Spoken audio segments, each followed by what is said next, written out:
Darüber möchte ich sprechen mit dem USA-Experten Andreas Edges. Vielen herzlichen Dank für Ihre Zeit. Hallo. Bevor wir in die Zukunft schauen, gerne einmal der Blick auf diesen Schritt von Joe Biden. Vor allem von deutschen Politikern hören wir da sehr viel über Respekt und eine harte Entscheidung, aber wohl eine richtige. Hat es Sie überrascht, dass das jetzt so kurzfristig dann kam? Anscheinend wusste ja fast niemand Bescheid an einem Sonntagnachmittag. Ja, ich habe damit gerechnet, dass es im Laufe dieser Woche passiert, aber tatsächlich nicht so kurzfristig am Wochenende. Damit hat Joe Biden alle überrascht in seiner Partei, auch bei den Republikanern, wie man schon an den Reaktionen sieht, und international. Jetzt ist also die große Frage, wer wird es stattdessen? Kamala Harris ist da in der besten Position. Biden unterstützt sie und viele andere Demokraten haben sich auch schon hinter ihr versammelt. Glauben Sie, dass es da überhaupt noch andere Kandidaturen innerhalb der Demokraten geben kann? Ja, es ist eine schwierige Lage. Es gibt einige, deren Namen auch genannt wurden, vor allen Dingen Gouverneure aus Staaten des Mittleren Westens, die sicherlich mindestens so starke Kandidaten und Kandidatinnen wären. Für die wird es natürlich immer schwieriger, je mehr Leute sich hinter Kamala Harris stellen. Zum anderen wollen sie sich vielleicht auch die Chancen für eine künftige Wahl noch offen halten. Also ich bin wirklich sehr gespannt, wer sich aus der Deckung wagt. Allerdings, das ist auch relativ deutlich gewesen, bis auf den Gouverneur von Kalifornien hat noch niemand dieser möglichen Kandidaten und Kandidatinnen sich explizit oder explizit dazu aufgerufen, Kamala Harris zu wählen. Und ich denke auch, es wäre für die Demokraten und auch für Kamala Harris gut, wenn sie sich tatsächlich auch noch einem internen Wettbewerb stellen müsste und nicht quasi per Wunsch des aktuellen Präsidenten intronisiert wird.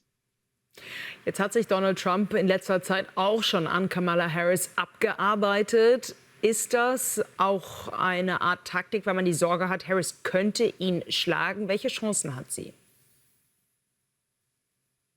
Also die Chancen für die Demokraten, die Präsidentschaftswahl zu gewinnen, sind sicherlich gewachsen seit gestern, egal ob es Kamala Harris wird oder jemand anders. Sie hat Vorteile und Nachteile in diesem Wahlkampf. Sie ist Vizepräsidentin gewesen jetzt, hat natürlich nicht entscheidend oder die meisten Entscheidungen treffen können, aber sie steht mit für die Amtszeit von Biden und ist damit auch angreifbar, gerade in der Migrationspolitik, die Biden ihr so ein bisschen aufgebürdet hat. Sie ist nicht viel populärer als Joe Biden in den USA. Das kann sich aber jetzt massiv ändern. Große Vorteile, die sie hat, und ich denke auch andere neue Kandidaten sind, und ist eben das große Problem der Demokraten bei dieser Wahl. Sie können gewinnen, aber sie müssen ihre Stammwähler und andere mobilisieren. Und das sind Frauen, das sind junge Menschen, das sind Afroamerikaner. Und da, denke ich, wird man relativ schnell in den Meinungsumfragen einen Schub sehen, ob es Kamala Harris wird oder jemand anders, weil viele erleichtert sind. Es ist eben nicht mehr Joe Biden, sondern jemand, der 20, 30 Jahre jünger ist und eben frischen Wind reinbringt. Und das macht die Republikaner ja auch so nervös. Jetzt haben Sie ja gerade gesagt, sie steht mit für die vergangenen jetzt 3,5 Jahre dieser Präsidentschaft. Und von außen betrachtet muss man ja sagen, dort ist vieles passiert. Man hat mehr geschafft als beispielsweise Obama in den 4 Jahren. Eigentlich natürlich all das in den Hintergrund gerückt nach den letzten Wochen und den Wahlkampfauftritten, die wir gesehen haben. Wird ihr das helfen oder sieht man das in den USA jetzt aktuell gar nicht? Diese Inhalte, die man ja doch umsetzen konnte. Das wäre zumindest die Hoffnung für die Demokraten und Kamala Harris, dass Inhalte wieder eine größere Rolle spielen. Ich denke, insgesamt kann man Joe Biden wirklich zubilligen, dass er ein erfolgreicher Präsidentschaftskandidat, ein erfolgreicher Präsident war, trotz alles Gegenwinds, den er in den USA erleben musste. Aber es ist immer schwierig für Vizepräsidenten anzutreten. Denn sie müssen natürlich einerseits zeigen, ich bin eigenständige Politikerin, ich habe eigene Ideen, ich will mich auch unterscheiden von dem ich 4 Jahre gedient habe, können aber natürlich auch den, der auch noch aktueller Amtsinhaber ist, auch nur begrenzt kritisieren. Es ist immer ein Drahtseilakt. Ich denke, Kamala Harris kann das hinkriegen. Aber, und die Hoffnung ist eben auch, dass das, was die beiden und die Regierung geleistet hat, tatsächlich mehr in den Vordergrund rückt. Definitiv die Altersfrage auf Seiten der Demokraten ist weg. Da steht jetzt eher Donald Trump schlechter da und hat also diesen Vorteil, den er zumindest für sich nutzen wollte, hat er definitiv verloren seit gestern. So ein wenig bleibt die Altersfrage, aber wenn wir auf Joe Biden schauen, denn er möchte diese Amtszeit beenden, die nächsten 6 Monate also. Und vor allem von den Republikanern hört man, wenn er als Kandidat nicht geeignet ist, warum dann noch als Präsident? Kann er wirklich weitermachen?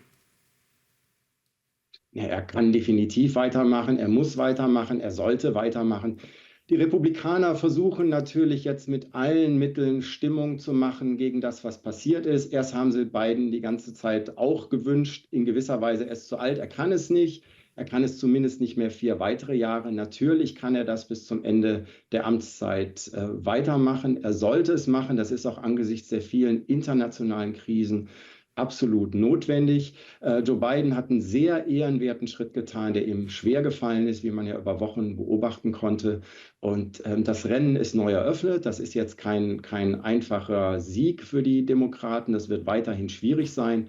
Aber es wird ein unglaublich spannender Wettkampf ums Weiße Haus und das Rennen ist neu eröffnet. Andreas Ettges, vielen herzlichen Dank für Ihre Einschätzungen.